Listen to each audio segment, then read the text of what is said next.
everyone, it's that one time a year again for savings, and Cobb has some waiting just for you.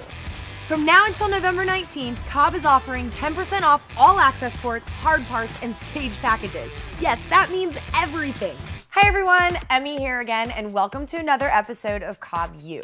In our first episode, we began with an overview of how your car works by quickly going over the individual systems needed to make it work. So now let's dive deeper into each of those systems, beginning with the intake. An upgraded air intake is one of the first modifications on many enthusiast lists as soon as they get their car. There are a few reasons for this. Easy installation. Even if you're not a master technician, you can follow along with our detailed instructions to properly install your intake system in no time and with minimal tools. Performance. Sometimes this gets blown out of proportion. Gain up to 45 horsepower, 92 foot-pounds of torque, no tuning required. Good luck with that. Exaggeration aside, some cars respond better to modified intakes than others, and in most cases, you should see some power gains. Last, but certainly not least, sound. An upgraded intake not only looks better than the stock one, but sounds better too. And personally, there's nothing sexier than hearing the sound of a turbo spool up.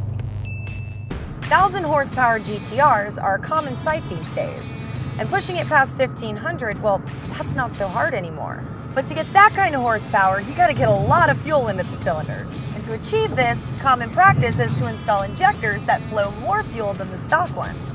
Using very high output injectors comes at a price though. That's drivability.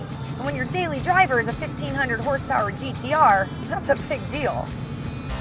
Hey everyone, Emmy here again, and welcome to another episode of Cobb U.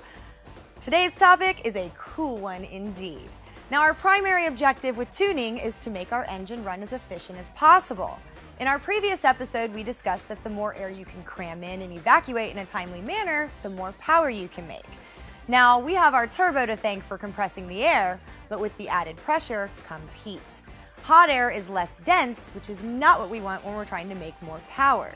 An intercooler is the best way to reduce that increased intake air temperature, which is a natural byproduct of turbocharging, which is why almost all the cars we support here feature an intercooler of some type.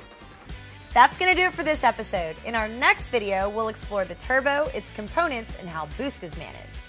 That's going to do it for this episode. In our next video, we'll explore the fuel system and the various components needed to deliver the right amount of fuel when you need it. So don't wait any longer to transform your car from bland to badass.